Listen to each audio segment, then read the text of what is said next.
Have you ever felt a chill run down your spine while walking down a quiet country road at dusk? What if that feeling wasn't just your imagination? Deep within the mist-shrouded mountains of rural Japan, where ancient traditions linger and time seems to stand still, stories are whispered that are far older than the villages themselves. These aren't just fairy tales told to scare children. For many, they are a living part of the landscape, spirits and monsters known as yokai, whose legends are as tangible as the ancient wooden gates that guard the entrances to these forgotten hamlets.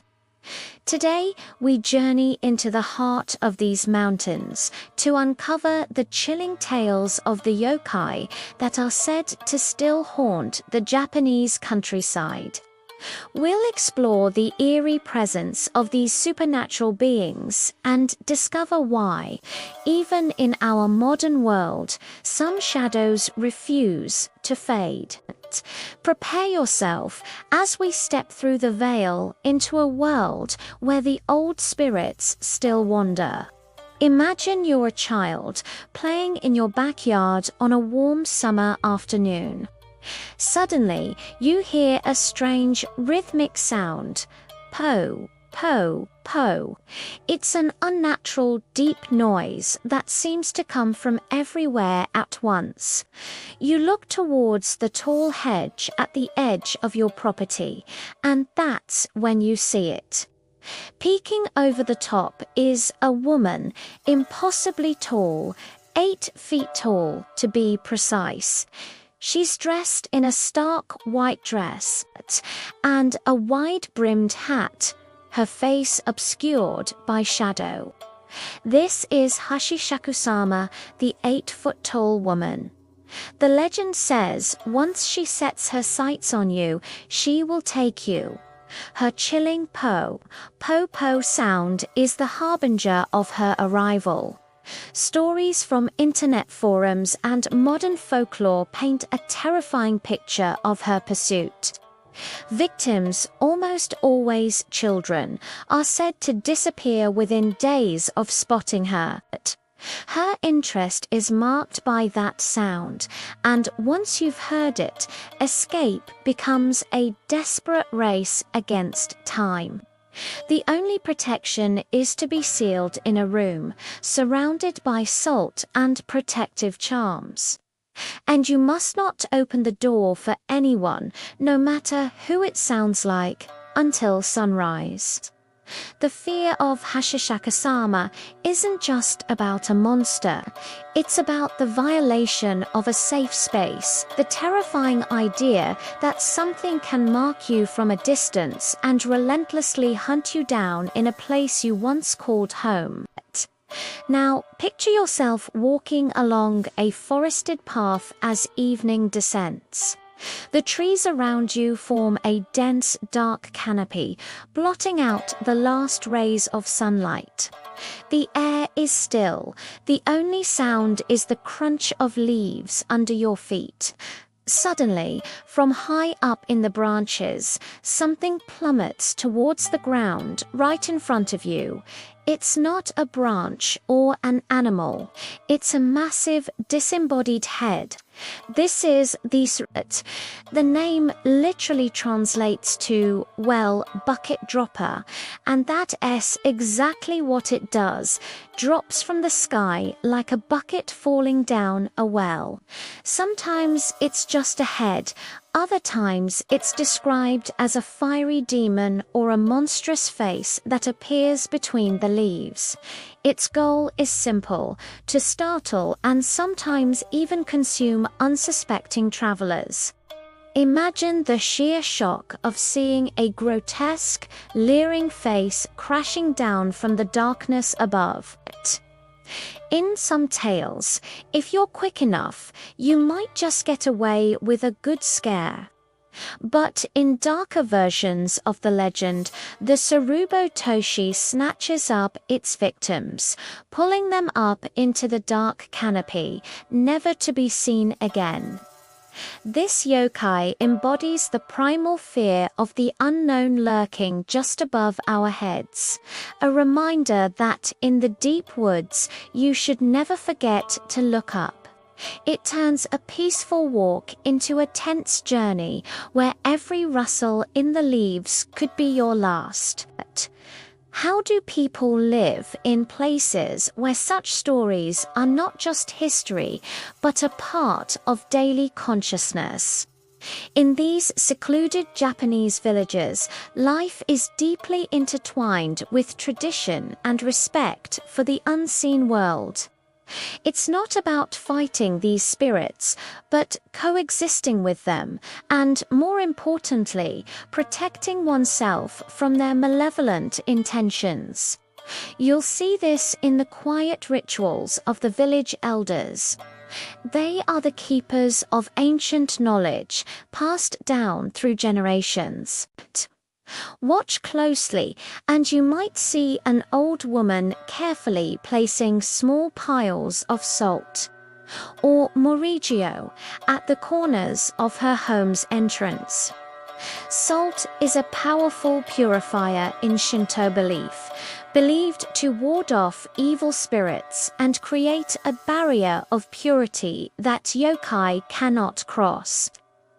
Look at the doorways and windows of the old wooden houses. You'll often find ofuda paper talismans inscribed with the names of deities or sacred sutras pasted onto the frames. These aren't decorations. They are spiritual locks, seals, intended to keep entities like Hashishikusama out. These practices are a testament to a worldview where the spiritual and physical realms are not separate. For the villagers, these rituals are as practical as locking their doors at night. It's a quiet, dignified defense against the shadows, a way of life that acknowledges the darkness and respectfully keeps it at bay, ensuring the safety and harmony of their community.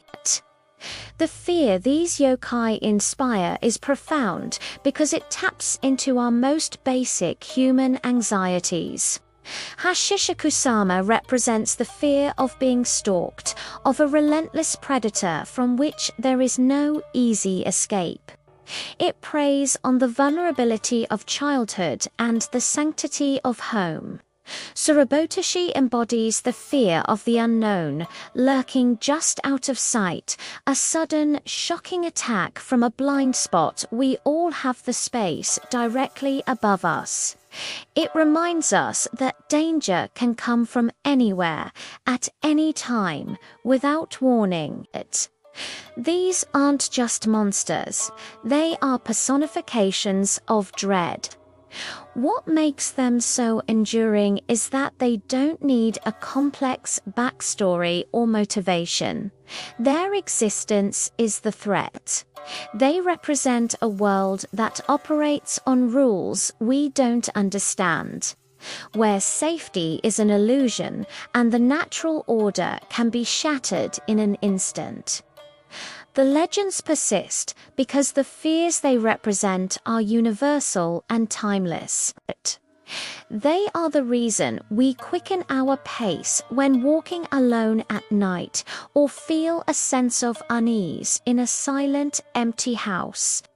These yokai are the names we give to the chilling feeling that we are not alone, and that whatever is with us does not wish us well. As our journey comes to an end, we're left with a lingering sense of unease. The sun has set, and the forest that borders the village has become a wall of impenetrable black. The wind whispers through the trees, and every sound seems to carry a question. Was that just the rustle of leaves, or the poe of something impossibly tall moving just beyond the hedge? Was that creak of a branch just the wind, or something heavy shifting in the canopy above? The rituals of the villagers, the salt and the paper charms, may offer protection for the night, but they also serve as a constant reminder of what lurks just outside their sacred boundaries.